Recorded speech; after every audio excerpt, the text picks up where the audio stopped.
ചേച്ചി കഴിഞ്ഞ പ്രാവശ്യമൊക്കെ ഒരുപാട് പേരുണ്ടായിരുന്നു, അമ്മയുണ്ടായിരുന്നു ഷാജിച്ചേട്ടൻ്റെ. അപ്പം അതൊരു അല്ല കഴിഞ്ഞതിൻ്റെ മുന്നത്തെ ഒരുപാട് പേരുണ്ടായിരുന്നു ഇവിടെ, ഒരു സന്തോഷമായിരുന്നു. ഇപ്പം അമ്മയില്ല.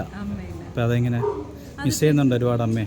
തീർച്ചയായിട്ടും. കാര്യം എന്ന് വെച്ചാൽ ഞാൻ പൊങ്കാലയിടാൻ എന്നെ പഠിപ്പിച്ചത് അമ്മയാണ്. അമ്മ പോയതിൻ്റെ ഒരു പക്ഷേ അമ്മയ്ക്ക് പൊങ്കാല ആ ഉത്സവത്തിൻ്റെ ഓണത്തിനോടൊപ്പം പോവുക ഇതൊക്കെ അമ്മയ്ക്ക് ഭയങ്കര ഇഷ്ടമുള്ള കാര്യമായിരുന്നു. പഠിപ്പിച്ചു ഒരുപാട് കാര്യങ്ങൾ. പിന്നെ ഞാൻ പറയട്ടെ, ഞാൻ കല്യാണം കഴിഞ്ഞ് ഇവിടെ വന്നു എന്നെ ഒരു കുടുംബിനെ ആക്കി മാറ്റിയതേ എൻ്റെ അമ്മയാണ്.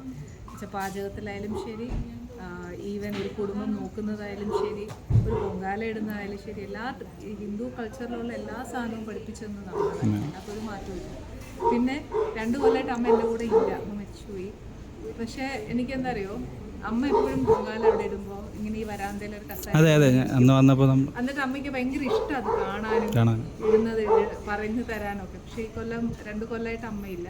പക്ഷെ എൻ്റെ മനസ്സിൽ അമ്മ അവിടെ കസേരയിലുണ്ട് എന്നുള്ളൊരു വിശ്വാസവും ഈ പൊങ്കാലയിൽ അമ്മയും പങ്കുചേരുന്നു എന്നുള്ളൊരു പൊങ്കാല ഇടുമ്പോഴത്തേക്ക് ചിരിച്ചുകൊണ്ടിരിപ്പുണ്ടാവും. അതിനോണ്ട് മാത്രമാണ് ഞാൻ മെയിനായിട്ട് അമ്മയ്ക്കും കൂടെ പൊങ്കാല ഉൾക്കൊള്ളാനാണ് ഞാൻ വീട്ടിലേക്ക് മാറിയത്. പക്ഷെ ഇപ്പൊ 2 കൊല്ലമായിട്ട് ഇല്ലാത്തതുകൊണ്ട് ഒരു വിഷമമുണ്ട്, തീർച്ചയായിട്ടും ഉണ്ട്. ചേട്ടനെ ഇന്നലെ കണ്ടിരുന്നു ചോറ്റാനിക്കരയിൽ മോനായിട്ടല്ലേ? മൂത്ത മോനുമായിട്ട് ഏട്ടൻ.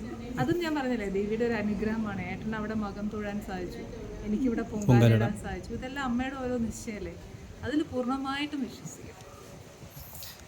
ഇന്നിപ്പം പായസങ്ങൾ ഇപ്പം ഞങ്ങൾ കുറച്ച് പേര് അവർ മാത്രമേ ഇട്ടുള്ളൂ. കഴിഞ്ഞ പ്രാവശ്യം എനിക്ക് 1-2 കലങ്ങളെ ഉണ്ടായിരുന്നുള്ളൂ, ഒറ്റ ഉരുളിയിലാണ് അല്ലാതെ ഇട്ടത്.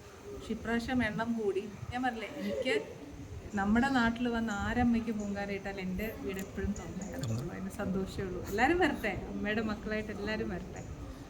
അപ്പോൾ ഈ പ്രാവശ്യത്തെ പ്രാർത്ഥന എന്തായിരുന്നു? പ്രാർത്ഥനയിൽ തീർച്ചയായിട്ടും അമ്മയും കൂടെ.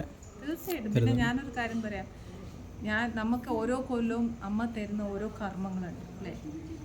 ഇപ്പം ഞാൻ എൻ്റെ 2ാമത്തെ അനീസ് കിച്ചൻ സ്റ്റാർട്ട് ചെയ്തു, ഏട്ടന് ഷൂട്ട് തുടങ്ങുന്നു, മൂത്ത മോനൊരു ഫിലിം ചെയ്യുന്നു, ഇളയാളൊരു ഫിലിമിൽ കയറി. ഇതെല്ലാം അമ്മ തന്നതാണ്. അപ്പം നമ്മുടെ കർമ്മം പൂർണ്ണമായി സിൻസിയറായിട്ട് ചെയ്യുക, ബാക്കി അമ്മയുടെ പാദത്തിൽ കൊടുക്കും. ബാക്കി റിസൾട്ട് അമ്മയല്ലേ തരിക, അത് അമ്മയിൽ വിശ്വസിക്കുക. ഓക്കെ.